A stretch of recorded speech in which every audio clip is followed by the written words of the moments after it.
नमस्कार, आप लोगों का स्वागत है हमारे YouTube चैनल शिक्षा सबको में। आप लोगों को पता है कि हम लोग हाई स्कूल यानी कि माध्यमिक पाठ्यक्रम का डाटा एंट्री ऑपरेशंस विषय पढ़ रहे हैं। तो इस विषय के अंतर्गत अगर कोई आपको प्रॉब्लम आती है तो आप हमसे इन नंबर्स पे इन संचार के माध्यमों के द्वारा इनका उपयोग करते हुए आप हमसे बात कर सकते हैं, अपना मैसेज हम तक पहुंचा सकते हैं। हम लोग पाठ 4 पढ़ रहे हैं जिसके अंतर्गत कि हम डॉक्यूमेंट्स की फॉर्मेटिंग करना सीख रहे हैं, किस प्रकार से हम डॉक्यूमेंट्स की फॉर्मेटिंग करते हैं। तो जो पिछला वाला जो वीडियो था उसमें हमने देखा था कि किस प्रकार से हम टेक्स्ट के साथ शुरुआत करते हैं और बहुत तरीके जो कुछ तरीके से टेक्स्ट को कैसे फॉर्मेट करना होता है वो चीज़ें हमने देखी थी। आज के वीडियो में हम बात करेंगे कि पैराग्राफ को कैसे फॉर्मेट करते हैं। तो आप जानते हैं कई सारी लाइनों को मिलाकर एक पैराग्राफ बनता है। कई बार एक पैराग्राफ एक सिंगल लाइन का भी हो सकता है। तो जहां पर भी आप एंटर मार देते हैं लाइन को, अगर आप लिख रहे हैं और एंटर मार देंगे तो नया पैराग्राफ से आपकी शुरुआत होती है। तो पैराग्राफ किसी भी टेक्स्ट, ग्राफिक्स, वस्तु या अन्य आइटम की वो मात्रा है जो पैराग्राफ चिन्ह के बाद आती है। ठीक है, प्रत्येक बार एंटर कुंजी दबाने पर पैराग्राफ चिन्ह एंटर होता है। पैराग्राफ की फॉर्मेटिंग परिवर्तित करने के लिए, उसको चेंज करने के लिए पैराग्राफ का चयन करें। आप पहले उसको सेलेक्ट करें और फिर उस फॉर्मेट को लागू करें जिसे आप लागू करना चाहते हैं। जिस फॉर्मेट को भी आप चूज करना चाहते हैं उसको सेलेक्ट करें। पैराग्राफ फॉर्मेट को पूरे पैराग्राफ को प्रभावित करता है और नया पैराग्राफ पिछले पैराग्राफ की फॉर्मेटिंग कायम रखता है। तो अगर आपने एक बार एक फॉर्मेटिंग मतलब आपने एक डॉक्यूमेंट टाइप करना शुरू किया, पहले पैराग्राफ में जो फॉर्मेटिंग आप यूज करेंगे उसके बाद आप एंटर करते चले जाएंगे तो हर जो पैराग्राफ होगा वो पहले वाले पैराग्राफ की तरह ही फॉर्मेटिंग लिए होगा। ठीक है ना, तब तक जब तक कि आप दोबारा से उसको चेंज ना करें। ठीक है ना, सारे जो पैराग्राफ होते हैं वो अक्सर एक जैसी फॉर्मेटिंग के होते हैं। तो पैराग्राफ फॉर्मेटिंग का चयन करने के लिए ये निम्नलिखित आपको मेन्यू प्रदर्शित करता है। जब आप पैराग्राफ फॉर्मेटिंग के चयन करने के लिए कोशिश करते हैं तो आपको ये मेन्यू ये दिखाता है, जिसमें कि जनरल होता है, इंडेंटेशन होता है और स्पेसिंग होता है। ठीक है ना, इसके साथ साथ इसमें लाइन और पेज ब्रेक की बात भी होती है। तो ये मेन्यू आपको प्रदर्शित होता है। अभी हम जब आगे इसको देखेंगे करके तो उसमें आपको मैं ये बताऊंगा। इसमें पैराग्राफ फॉर्मेट करने में जो चीज़ें मैं आपको अभी आगे दिखाने वाला हूँ लाइव, जो चीज़ें आपको वर्ड 2010 में दिखाऊंगा उसमें आप लाइन मार्कर्स के बारे में देखेंगे। फिर हम सेंटर, दायां और बायां अलाइनमेंट, मतलब आपको टेक्स्ट को कैसे रखना है, वो लेफ्ट इंडेंट रहना है, उसको लेफ्ट अलाइन रहना है कि राइट अलाइन रखना है कि बीच में रहना है या फिर जस्टिफाइड रहना है। ठीक है ना, 4 प्रकार का आप अलाइनमेंट सीखेंगे। फिर आप टेक्स्ट को इंडेंट करना सीखेंगे। टेक्स्ट को इंडेंट करने का मतलब होता है कि जो उसका पैराग्राफ का जो शुरुआत है वो कहाँ से होगी। ठीक है ना, उसको शुरुआत होगी और उसके जो बाकी की चीजें हैं वो कहाँ पर रहेंगी। फिर आप टैप स्टॉप के बारे में हम बात करेंगे। टैप का मतलब क्या होता है, जब आप गैप देते हैं तो गैप देने का बैक स्पेस के साथ साथ या फिर स्पेस के साथ साथ आपके पास एक तरीका होता है टैब। तो उस टैब के स्टॉप को आप कैसे निश्चित कर सकते हैं। फिर हम लाइन स्पेसिंग के बारे में बात करेंगे, फिर पैराग्राफ स्पेसिंग के बारे में बात करेंगे और सबसे लास्ट में बॉर्डर और शेडिंग की बात करेंगे कि किस प्रकार से आप पैराग्राफ के चारों ओर बॉर्डर दे सकते हैं। कई बार आपको आकर्षक दिखाने के लिए अपने रिपोर्ट्स को, अपने कागजों को, कई बार जो पैराग्राफ है उसमें बॉर्डर और शेडिंग भी करनी पड़ती है। अभी हमने पढ़ा कि किस प्रकार से पैराग्राफ को फॉर्मेट करना होता है। अब हम एक्चुअली वर्ड में करके देखते हैं, वर्ड 2010 में, कि किस प्रकार से पैराग्राफ को फॉर्मेट किया जाता है। ठीक है, तो जैसे भी हमने बात की थी, ये यहाँ से शुरू होकर यहाँ तक एक पैराग्राफ है। ठीक है, तो इस पैराग्राफ को अगर हमको देखना है, इसको अगर हमें फॉर्मेट करना है तो उसके लिए हमारे पास जो पैराग्राफ का एक सब टास्क मेन्यू होता है वो कैसे आता है। आप इस पर कहीं पर भी कर्सर रख सकते हैं। ठीक है ना, कर्सर जो ये इंसर्शन पॉइंट को दिखाता है। इसके बाद आप ये पैराग्राफ लिखा हुआ एक ऊपर जो सब टास्क मेन्यू दिखा रखा है, यहाँ पर आप क्लिक करेंगे तो ये आपको इस तरीके से एक पैराग्राफ का सब टास्क मेन्यू दिखाता है। पैराग्राफ की फॉर्मेटिंग को अगर आपको सेलेक्ट करना है तो उसके लिए आपको इस मेन्यू की सहायता से आप सेलेक्ट कर सकते हैं। यहाँ जैसे लिखा हुआ है अलाइनमेंट, तो यहाँ से आप तय कर सकते हैं कि आपका जो टेक्स्ट है वो इस तरफ अलाइन रहेगा, दाईं तरफ अलाइन रहेगा या बाईं तरफ अलाइन रहेगा, या फिर वो जस्टिफाइड रहेगा या बीच में रहेगा, सेंटर्ड रहेगा, लेफ्ट, सेंटर्ड, राइट या जस्टिफाइड, किसी प्रकार का आप अलाइनमेंट उसका कर सकते हैं। अलाइनमेंट का मतलब है कि टेक्स्ट किस ओर को झुका हुआ रहेगा। ठीक है ना, किस ओर को आप प्रदर्शित करना चाहते हैं। इसके पश्चात ये तो हो गया सब टास्क मेन्यू की बात। इसमें से आप बहुत सारी जो चीज़ें हैं जैसे इंडेंटेशन है या स्पेसिंग है, इस सब के बारे में हम भी बात करेंगे। तो अभी इसमें एक टॉपिक और है, लाइन मार्कर्स। तो लाइन मार्कर्स का मतलब होता है कि जब आपको आप ऐसा करते हैं, जैसे हम इस लाइन पे अभी चल रहे हैं, अगर हमको इस लाइन से दूसरी लाइन पर आना है और पैराग्राफ वही रखना है, ठीक है ना। अगर मैं एंटर मार दूंगा तो मैं दूसरी लाइन पे आ जाऊंगा, लेकिन जैसे ही मैं एंटर मारूंगा ये नया पैराग्राफ चेंज हो जाएगा, ठीक है ना, दूसरा पैराग्राफ आ जाएगा। अगर मुझको इसी पैराग्राफ में रहना है तो मेरे को क्या करना पड़ेगा, नेक्स्ट लाइन में आने के लिए, उसके लिए मुझे शिफ्ट और एंटर की दबानी पड़ेगी, ठीक है ना। तो अगर मैं शिफ्ट और एंटर की दबाता हूं तो मैं उसी लाइन में ही, उसी पैराग्राफ में ही नई लाइन पर आ गया, ठीक है ना। तो इस तरीके से मैंने एक नए पैराग्राफ का कंस्ट्रक्शन नहीं किया, एक नए पैराग्राफ को नहीं बनाया, निर्माण उसका नहीं किया, बल्कि मैं उसी पैराग्राफ में टाइप कर सकता हूँ, ठीक है। तो ये जो मैं टाइप कर रहा हूँ ये सब उसी पैराग्राफ के अंदर आएगा, ठीक है। यहाँ मैं अगर एंटर मारूंगा तो मैं अगली एक नया पैराग्राफ बनाने लगूंगा। तो एंटर नहीं मानना है, केवल मुझे क्या करना है, शिफ्ट और एंटर दबाना है, ठीक है ना। शिफ्ट और एंटर दबाऊंगा, मैंने फिर शिफ्ट और एंटर दबाया तो ये भी उसी पैराग्राफ का पार्ट है, ठीक है ना। ये तीनों जो चीजें दिखाई दे रही हैं आपको, सब तीनों एक ही पैराग्राफ के पार्ट है, ठीक है ना। भले इसमें इतना आपको खाली स्पेस दिख रहा होगा, लेकिन ये खाली स्पेस वास्तव में है नहीं, क्योंकि शिफ्ट और एंटर दबा के मैंने उसको चेंज कर दिया, ठीक है ना। तो पैराग्राफ की दिखावट जो होती है उसको चेंज करने के लिए, उसको संशोधित करने के लिए आप रूलर, जो रूलर होता है ये ऊपर लगा हुआ, इधर भी होता है, एक होता है हॉरिजॉन्टल और एक होता है वर्टिकल, उसको फॉर्मेटिंग टूल बार को और पैराग्राफ डायलॉग बॉक्स या फिर फॉर्मेट जो पैराग्राफ फॉर्मेट है उसको करने वाले किसी भी शॉर्टकट कुंजी के संयोजन का आप उपयोग कर सकते हैं, ठीक है ना। तो पैराग्राफ फॉर्मेटिंग जो है वो बहुत सारे तरीकों से की जा सकती है। अब उसके हम कुछ तरीके पढ़ लेते हैं। अभी मैं इसको डिलीट कर देता हूँ, ठीक है ना, मुझे नॉर्मल वैसे ही रखना है।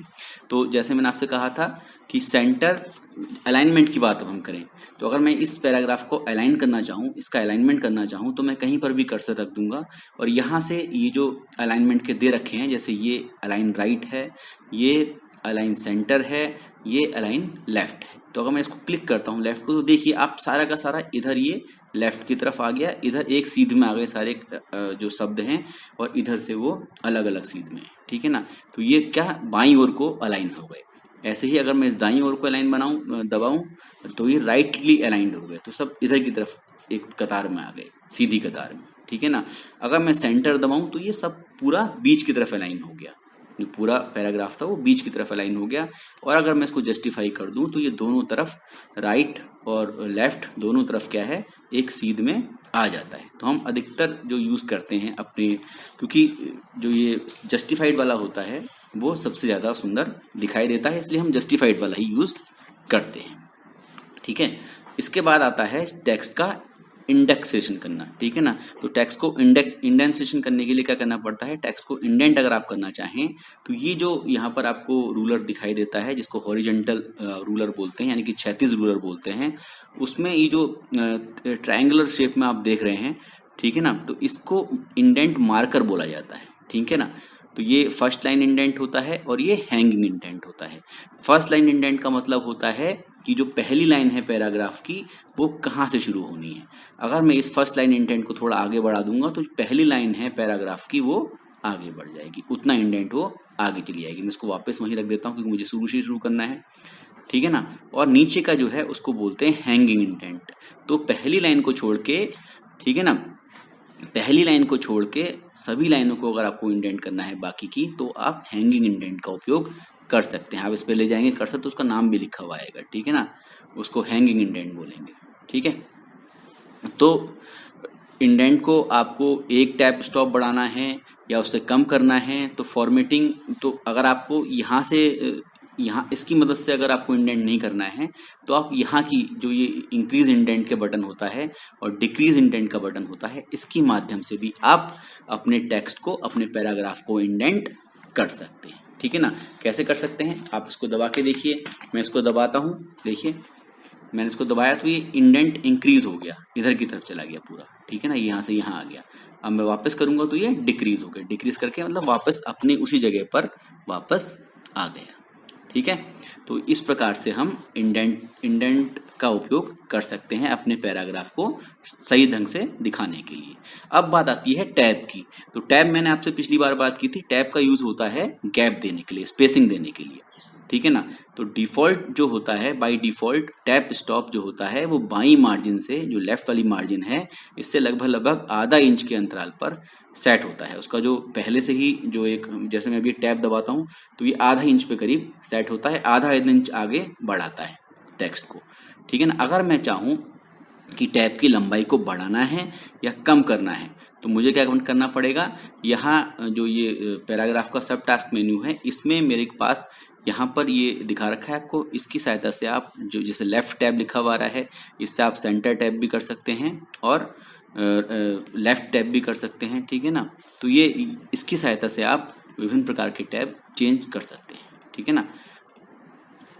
तो अगर मैं इसकी लंबाई और चौड़ाई को मैं अगर चेंज करना चाहूँ टैब की, तो मैं होम और पैराग्राफ के सब टास्क मेन्यू का जो, अगर मैं जाऊँ पैराग्राफ के सब टास्क मेन्यू पे जाऊँ तो यहाँ पर मैं इंडेंटेशन की बात भी कर सकता हूँ, स्पेसिंग की बात भी कर सकता हूँ, ठीक है ना, और लाइन और पेज ब्रेक की बात भी कर सकता हूँ। इसके पश्चात अब हम देखेंगे कि अगर हमको जो टैब का स्टॉप है वो अगर सेट करना है तो उसके लिए हम क्या करेंगे। जैसे इस पैराग्राफ के लिए मुझे टैब का स्टॉप सेट करना है, तो मैं इस पैराग्राफ को सेलेक्ट कर लूँगा और अब मैं क्या करूँगा, टैब के स्टॉप को सेट या परिवर्तित करूँगा, ठीक है ना। तो उसके लिए क्या करूँगा, आप यहाँ पर जाइए, ठीक है ना, इस किनारे पर जाइए और यहाँ पे मेरा ये लेफ्ट है, ठीक है ना। तो अगर मैं इसको अगर मैं इसको सेंटर टैब की जगह चेंज करना चाहूँ तो इसको, ये मैंने अब कैसा कर दिया, राइट टैब कर दिया है, ये हो गया है अब डेसिमल टैब, ठीक है ना। मैं यहाँ से इसको जैसा भी सिलेक्ट करूँगा उसी प्रकार का टैब यहाँ पर वो चीज़ उपयोग में आएगी, ठीक है ना। इसमें यहाँ टैब करूँगा तो इस प्रकार से यहाँ पर वो चेंज होगा, ठीक है। तो ये तो हो गया टैब को सेलेक्ट करने के लिए, ज़्यादा चीज़ें प्रोसेस में नहीं आती हैं, ठीक है ना। टैब का जो मेन यूज़ होता है वो खाली आपको पैराग्राफ को आगे पीछे बढ़ाने के लिए और बीच का स्थान को चेंज करने के लिए, ठीक है। अब बात आती है लाइन की स्पेसिंग की। तो लाइन की स्पेसिंग, ये जो दो लाइनों के बीच आप दूरी देख रहे हैं इसको लाइन स्पेसिंग कहा जाता है, ठीक है ना। तो इसकी लाइन की स्पेसिंग को आप दो प्रकार से सेट कर सकते हैं। एक तो आप पैराग्राफ का जो मेन्यू होता है उसमें जाइए और यहाँ पर स्पेसिंग लिखा होता है, इसको आप ऊपर नीचे कर सकते हैं, 6 पॉइंट कर सकते हैं, बिफोर आफ्टर, ठीक है ना। लाइन की स्पेसिंग ये लिखा हुआ है, जैसे 1.5 लाइन 1.5 की स्पेसिंग है, जो हमारी इसमें स्पेसिंग दिखाई दे रही है 1.5 है। अगर मैं इसको डबल करूँगा तो ये और बढ़ जाएगी, अभी डबल की स्पेसिंग हो गई है, ठीक है ना। अगर मैं इसको वहाँ पैराग्राफ के सब टास्क मेन्यू को ना खोल के सीधे सीधे जाऊँ तो मेरा यहाँ पैराग्राफ में ये जो होता है लाइन स्पेसिंग के ऑप्शंस होते हैं। अगर मैं 1.5 करूँ तो दोबारा वही वाली हो गई जो पहले हुई थी। इसके पश्चात अगर मैं 1.15 कर दूँ तो देख रहे हैं आप लाइनें ज़्यादा पास पास आ गई हैं। तो लाइन स्पेसिंग का उपयोग करके हम लाइन के बीच में जो स्पेस है, जो दूरी है, उसको निर्धारित कर सकते हैं, ठीक है ना। तो इसमें 1.5 होता है, मतलब इसको बोलते हैं 1.5 लाइन स्पेसिंग, या जब हम 2 टाइम कर देते हैं डबल लाइन स्पेसिंग उसको बोलते हैं। कई बार आप देखेंगे, कई बार आपके प्रोजेक्ट्स के लिए बोला जाता है कि आप उसकी स्पेसिंग 2 रखिए। तो अगर 2 रखने के लिए बोल रहे हैं तो आपको ऐसे रखना पड़ेगा, ठीक है। अभी मैं इसको फिर दोबारा से 1.5 कर देता हूँ, ठीक है। 1.5 की स्पेसिंग है। 1.5 की स्पेसिंग ज़्यादा थोड़ी सी देखने में ठीक लगती है, क्योंकि अगर मैं ज़्यादा बड़ा स्पेसिंग कर दूंगा, मान लीजिए मैं इसकी स्पेसिंग कर देता हूँ 3, तो देख रहे हैं आप छोटी सी जगह में ही जो ज़्यादा जगह लेने लगे। अभी छोटा सा जो सेंटेंस था वो ज़्यादा जगह घेर रहा है इस कागज़ पर, ठीक है ना, इस पेपर पर, या जो भी हम इसका प्रिंट निकालेंगे वहाँ पर, ठीक है। तो पैराग्राफ जो डायलॉग बॉक्स होता है उसमें लाइन स्पेसिंग मेन्यू से आप उचित विकल्पों का चयन करके इन सभी लाइन स्पेसिंग की सेटिंग कर सकते हैं, ठीक है ना। जब आप इन विकल्पों का उपयोग करते हैं तो ग्राफिक्स, सुपरस्क्रिप्ट और बड़े तथा छोटे प्रकार के आकारों की पूर्ति वर्ड खुद कर देता है। उसमें आपको कुछ करने की आवश्यकता नहीं होती है। अगर आपके जो पेज है उस पर कुछ ग्राफिक्स है, कुछ भी है, तो उसकी सेटिंग वर्ड अपने आप करता हुआ चलता है। अगर आप जैसे मान लीजिए इस पर एक फोटो भी यहाँ पे लगी होती, ठीक है ना, तो और मैं इसकी जो डिस्टेंस है उसको बढ़ा रहा होता, मान लीजिए जो उसकी लाइन की स्पेसिंग है उसको बढ़ा रहा होता, तो वर्ड अपने आप उस जो इमेज लगी हुई थी उसको सेट करने के लिए अपने आप प्रोसेस कर देता है, ठीक है ना। अब अगर आप चाहें तो जो ये पैराग्राफ है, ठीक है ना, दो पैराग्राफ के बीच की जो दूरी है, जो बीच की स्पेसिंग है, पैराग्राफ के बीच की स्पेसिंग है, उनको भी आप पहले या बाद के विशिष्ट स्पेसिंग दे सकते हैं, ठीक है ना। तो स्पेसिंग सेटिंग्स पॉइंट्स, इंचों, सेंटीमीटर या लाइनों में हो सकती है, ठीक है ना। जो मेन आपका जो पार्ट होता है उसके शीर्षकों में अक्सर विभिन्न स्पेसिंग की आवश्यकता हो सकती है। मतलब इसके बाद आप चाहते हो कि जो हेडिंग है उसके बाद कुछ एक विशेष आपकी गैप हो और उसके बाद ही आपका जो अगला पैराग्राफ है वो शुरू हो, तो आप इसको सेलेक्ट करके यहाँ से आप गैप दे सकते हैं, ठीक है ना। यहाँ से आप ऐड कर सकते हैं स्पेस पैराग्राफ के बीच में, ठीक है। तो इसके लिए आप क्या कर सकते हैं, इसके लिए आप या तो यहाँ से उपयोग में ला सकते हैं जो स्पेसिंग वाले ऑप्शन हैं, या फिर पैराग्राफ वाले मेन्यू पे जाकर यहाँ से भी आप स्पेसिंग ला सकते हैं, ठीक है ना। ये जो स्पेसिंग वाला कॉलम है यहाँ से स्पेसिंग यूज कर सकते हैं, ठीक है। तो पैराग्राफ का जब कमांड आप उपयोग करते हैं तो उसका लाभ क्या क्या होते हैं। पैराग्राफ से पहले और बाद की स्पेसिंग आपके टेक्स्ट का पॉइंट आकार परिवर्तित नहीं करती है, ठीक है ना। उससे आपके टेक्स्ट का पॉइंट आकार परिवर्तित नहीं होता है। बहुत बार आप जब कोशिश करते हैं तो उसके लिए आप विभिन्न स्पेसिंग संयोजनों का उपयोग कर सकते हैं, ठीक है ना। अगर आपको पैराग्राफ को स्थानांतरित करते हैं, पैराग्राफ को हटाते हैं, तो वो पूरे का पूरा वहाँ से हट जाता है, ठीक है ना। दूसरे में गैप नहीं छोड़ता है, क्योंकि वो गैप छोड़ के नहीं जाता है। अभी मैंने इसको वापस कर दिया, अभी मैं इसको अगर काटना चाहूँ जैसे काट लूँ तो ये कोई भी गैप नहीं छोड़ के जाएगा पीछे। ये जो 4 लाइनें थी ये 4 की 4 ऐसे ही डिलीट हो जाएंगी, ठीक है ना। तो इसमें आपको रिक्त लाइनें मैनुअल रूप से जोड़ने की आवश्यकता नहीं पड़ती, ठीक है। इसके पश्चात आता है बॉर्डर और शेडिंग। तो बॉर्डर और शेडिंग के लिए आप क्या करेंगे, इस पैराग्राफ के अंदर ही आप जाएं, पैराग्राफ जिस पैराग्राफ को आपको बॉर्डर देना है यहाँ जाइए, और ये जो बॉर्डर वाला जो ये आइकन है, मेन्यू है, सब मेन्यू है, इसमें जाइए और बॉर्डर एंड शेडिंग्स पे जाइए। बॉर्डर एंड शेडिंग पे आप बॉक्स को अगर क्लिक करेंगे तो इसके बाहर एक बॉक्स बना देगा। तो ये जो आपका पैराग्राफ था वो एक बॉक्स के अंदर बंद हो गया है, ठीक है ना। तो आप इसको ही अगर आप चाहें तो इसको हटाना है अगर आपको, तो फिर वापस आप यहीं जाइए, बॉर्डर एंड शेडिंग पे जाइए, नन कर दीजिए। नन करेंगे तो सारा गायब हो जाएगा, ठीक है ना। अब आप और भी क्या कर सकते हैं, आप चाहें तो इसमें शेड्स भी दे सकते हैं, ठीक है ना। जैसे शेडो, आप अगर चाहें तो परछाई का उपयोग कर सकते हैं। तो अगर मैं इसको सेलेक्ट करूंगा तो ये देख रहे हैं इधर से ये डार्क है, पतली लाइन है, यहाँ पर ये बोल्ड हो गई, क्यों, क्योंकि इसकी शेडो पड़ रही है, ठीक है ना। तो इस प्रकार से आप इस कमांड का उपयोग करके आप अब जो टेक्स्ट है, जो पैराग्राफ है, उसमें बॉर्डर और शेडिंग दे सकते हैं। अब मैंने इसको फिर दोबारा से बॉर्डर को हटा दिया है, ठीक है ना। तो पैराग्राफ की फॉर्मेटिंग में यही कुछ आता है। इसके बाद हम अब बात करेंगे कि किस प्रकार से हम सूचियां बना सकते हैं, ठीक है ना। किस प्रकार से हम बुलेट और नंबर सूची बनाते हैं। अब बात आती है बुलेट और नंबर सूची की। तो किस प्रकार से इसमें हम देखेंगे कि बुलेटेड सूचियां यानी कि बुलेटेड लिस्ट और नंबर लिस्ट या नंबर वाली सूचियां का उपयोग आप कैसे अक्सर मुख्य बिंदुओं पर पाठक का ध्यान आकर्षित करने के लिए करते हैं। कई बार आप, जैसे मैं यहाँ पर आपको पढ़ा रहा हूँ, तो यहाँ पर भी मैं आपको क्या कर रहा हूँ, बुलेट के माध्यम से दिखा रहा हूँ। इसको बुलेटेड सूची बोलते हैं, ठीक है ना, जो बिंदु लगा हुआ है। अगर हम इसकी जगह 1 2 3 4 से दिखाऊं तो उसको बोलते हैं नंबर सूची, ठीक है ना, नंबर सूची। तो इसके माध्यम से क्या होता है, इसके माध्यम से मैं चाहता हूं कि आपका ध्यान यहाँ पर आकर्षित हो। तो उसी प्रकार से आप बुलेट और नंबर सूची का उपयोग करते हैं। तो इसमें क्या क्या चीजें आती हैं, बुलेट और नंबर सूची बनाना आप देखेंगे किस प्रकार से बना सकते हैं। फिर हम नेस्टेड न्यूज सूचियों की बात करेंगे। तो यहाँ हम जो मैं आपको दिखा रहा हूँ ये कैसी सूचियां हैं, बुलेटेड सूची है, ठीक है। फिर हम बुलेटेड और नंबर सूची की फॉर्मेटिंग करना सीखेंगे, कैसे फॉर्मेटिंग कर सकते हैं, और पृष्ठ फॉर्मेटिंग का उपयोग कर सकेंगे। बुलेट और संख्या लगाई गई सूची की बात भी हम करेंगे कि किस प्रकार से आप बुलेट और संख्या लगाई सूची को दिखा सकते हैं। आपने कई बार देखा होगा कि नंबर्स पड़े रहते हैं, नंबर की सहायता से आप समझाते हैं कि पहले नंबर पे ये है, दूसरे नंबर पे ये चीज़ है, तीसरे नंबर पे ऐसा है, तो उसको नंबरिंग बोलते हैं, ठीक है ना। और कई बार आपने उसमें बुलेट लगे हुए भी देखे होंगे, ठीक है ना, जहाँ पर कि आपको कुछ, जैसे आपको अपनी बात 3-4 चीज़ों में समझानी है, तो 3-4 चीज़ें आपके बुलेट्स में आ जाती है, ठीक है ना।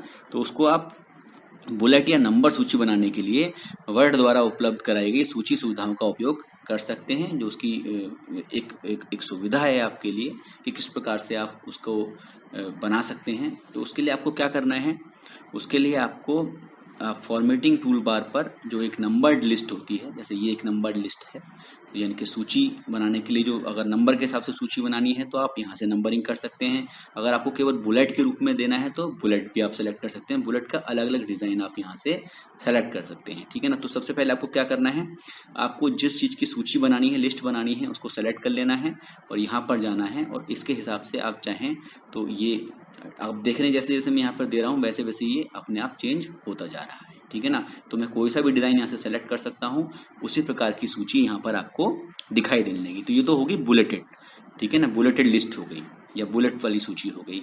अगर मैं इसको चाहूँ तो नंबर में भी कन्वर्ट कर सकता हूँ। जैसे मैंने इसको सेलेक्ट कर लिया तो 1 2 3 4 5 दिखाने लगा, ठीक है ना।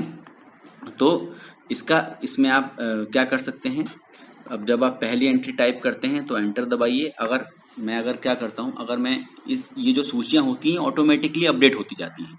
जैसे अगर मैं इसको एंटर दबाऊँ, अगर मैं इसको एंटर मारूँ तो अपने आप देखिए 6 नंबर का बिंदु आ गया और इसमें मैंने 7 लिख दिया, ठीक है ना। और फिर मैंने एंटर दबाया है तो अपने आप ऑटोमेटिकली जो नंबरिंग है वो बढ़ती चली जाएगी। अगर नंबरिंग है तो नंबरिंग बढ़ती चली जाएगी, अगर बुलेट है तो बुलेट अपने आप लगती हुई चली जाएगी, ठीक है ना। आपको कुछ नहीं करना है, खाली एंटर दबाते हुए चले जाना है, ठीक है ना। तो हर बार जब भी आप एंट्री दबाएंगे, ठीक है ना, तो आपको एक नया जो नंबर है वो इंक्रीमेंटल आता जाएगा।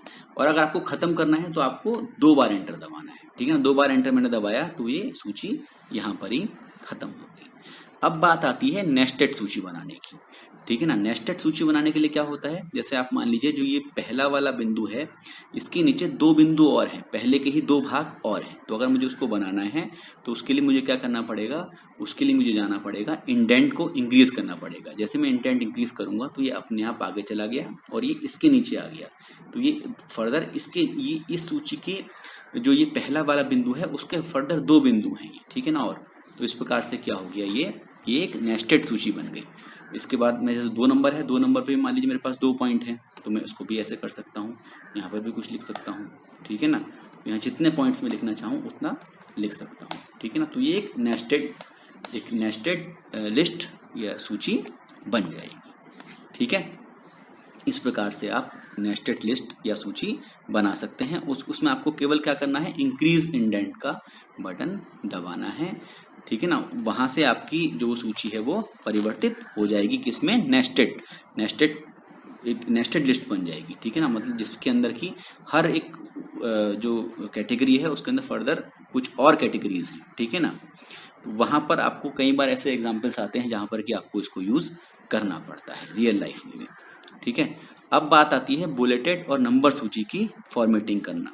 तो अगर आप उसको फॉर्मेट करना चाहें तो उसके लिए आपको जो ये यहाँ पर आपका ऑप्शंस आते हैं, यहाँ पर आप जाइए और यहाँ से आप चाहें तो जैसे आपको अगर नंबरिंग चेंज करनी है, नंबरिंग हटानी है, नन करेंगे तो वो जो सेलेक्ट कर रखा है वहाँ से वो चीज़ हट जाएगी। या फिर आपको परिवर्तित करना है, इनका नंबरिंग सिस्टम परिवर्तित करना है, उसको ABCD में लिखना है, 1 2 3 जो रोमन वाला है उसमें लगना है, जैसा चाहें आप वैसा कर सकते हैं। यहाँ से आप चाहें तो आप जो उसकी नंबरिंग वैल्यू है उसको सेट भी कर सकते हैं। आप चाहें तो यहाँ 1 से स्टार्ट ना करके आप 2 से भी स्टार्ट कर सकते हैं।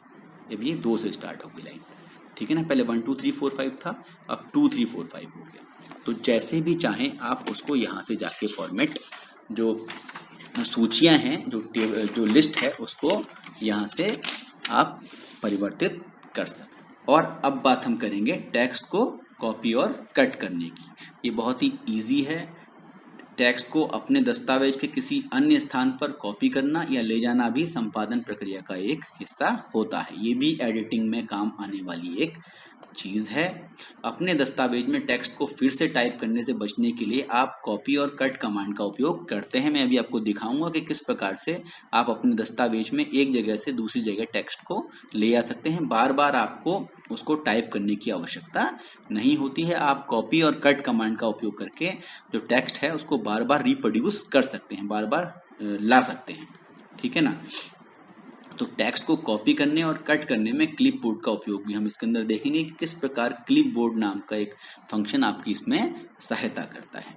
टेक्स्ट को मूव कैसे कर सकते हैं ये भी देखेंगे, टेक्स्ट को कॉपी कैसे कर सकते हैं वो भी देखेंगे। ठीक है, अभी हमने बात करी कि किस प्रकार से हम टेक्स्ट को कट और पेस्ट कर सकते हैं। ठीक है ना, तो टेक्स्ट को कॉपी और कट करने के लिए आपको क्या करना होता है, आप जाइए और जो ये पैराग्राफ आपको जहाँ से हटाना है वहाँ पर आप उसको क्या करिए, कंट्रोल एक्स दबा दीजिए। जैसे आप कंट्रोल एक्स दबाएंगे, इसको काटेंगे, तो ये अपने आप ही एक क्लिप बोर्ड करके फंक्शन होता है, वहाँ पर ये आपको ये जो टेक्स्ट मैंने काटा था वो यहाँ पर मेरे को दिखाई देने लग जाएगा। अब इसका फ़ायदा क्या होता है, अब मैं मान लीजिए डॉक्यूमेंट में आगे बढ़ गया और मैं यहाँ पर पहुँच गया हूँ। अब मुझे वही चीज़ जो वहाँ पर मैंने काटी थी वो यहाँ पर मुझे इंसर्ट करनी है। तो उसको मुझे क्या करना है, मैं जाऊँगा और मैं चाहूँ तो यहाँ से कंट्रोल और वी करके भी इसको पेस्ट कर सकता हूँ, नहीं तो मैं क्लिप बोर्ड पर जाऊँ और पेस्ट ऑल का बटन दबाऊँ तो क्या होगा, ये चीज़ यहाँ पर पेस्ट हो जाएगी। ठीक है ना, तो वही चीज़ जो मैंने काटी थी अगर मुझे उपयोग में लानी है तो मैं यहाँ पर जाकर ला सकता हूँ। ठीक है ना, तो ये वापस वहाँ पर आ जाएगी जहाँ पर मैं इसको डालना चाहता हूँ। अगर कोई ऐसा सेंटेंस है जो कि मैं बार बार यूज़ कर रहा हूँ, ऐसा पैराग्राफ है जो कि मैं बार बार यूज़ कर रहा हूँ, तो फिर मैं यहाँ जाऊँगा, फिर मैं इसको क्लिक करूँगा तो फिर यहाँ पर ये आ गया। तो इस प्रकार से जो क्लिप बोर्ड वाला फंक्शन है वहाँ से वहाँ पर जो भी टेक्स्ट मैं काटता हूँ, जैसे मान लीजिए मैंने ये टेक्स्ट है ये यहाँ से कट किया तो ये भी यहाँ पर दिखाई देने लगा। अब मैं चाहूँ कि मुझे इसको यहाँ पर इसके बाद कुछ और लिखना है, उसके बाद यहाँ पर मुझे इस चीज़ को लिखना है, तो मैं इस पर फिर क्लिक करूँगा तो ये अपने आप यहाँ पर आ जाएगा। ठीक है ना, तो टेक्स्ट को मूव करने के लिए आप उसको काट कर जहाँ चाहें वहाँ चिपका सकते हैं। क्लिप बोर्ड भी आपकी इसमें सहायता करता है। आप यहाँ हम अभी बात करते कंट्रोल एक्स की, कंट्रोल एक्स से पूरा टेक्स्ट कट जाता है। मतलब अगर मैं इस टेक्स्ट को सेलेक्ट करूं और कंट्रोल एक्स दबाऊं तो यहाँ से ये उड़ जाएगा। ठीक है ना, अगर इसकी जगह कंट्रोल जेड करता हूं वापस चिपक जाएगा। अगर मैं इसकी जगह कंट्रोल वी का उपयोग करूं, सिर्फ कॉपी करना है मुझे, यहाँ से उसको डिलीट नहीं करना है, तो कंट्रोल वी का उपयोग करके मैं उस टेक्स्ट को आगे ले जा सकता हूँ। ठीक है ना, कंट्रोल सी करूँ और फिर कंट्रोल वी कर दूँ। ठीक है ना, कॉपी करूँ और फिर पेस्ट कर दूँ। तो एक बार कट करके मैंने पेस्ट किया और एक बार कॉपी करके पेस्ट किया है।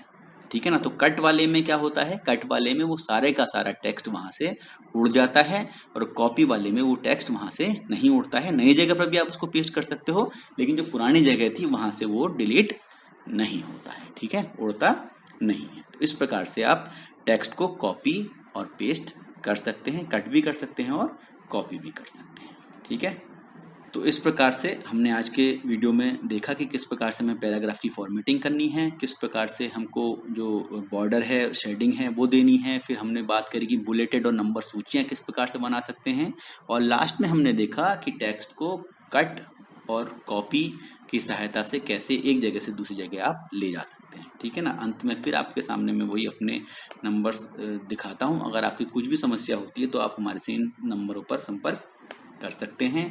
और आप लोगों से एक बार वही अनुरोध रहेगा कि आप लोग अपने जानने वाले ऐसे लोग जो कि किसी भी हिंदी माध्यम के बोर्ड से पढ़ रहे हों उनके साथ हमारे वीडियोस को जरूर शेयर कीजिएगा। और एक बात और है कि हो सकता है आपको कुछ चीज़ें समझ में ना आ रही हो, क्योंकि ये बहुत सीखने वाली चीज़ें हैं, बहुत इसमें कुछ आप करके देखेंगे तभी आपको ज़्यादा समझ में आएगा। हो सकता है मैं कुछ चीज़ें समझा ना पा रहा हूँ, तो आप मेरे को अगर बताएंगे कि क्या चीज़ समझ में नहीं आई है तो मैं आपको दोबारा से उसको समझा दूंगा। ठीक है, धन्यवाद, थैंक यू।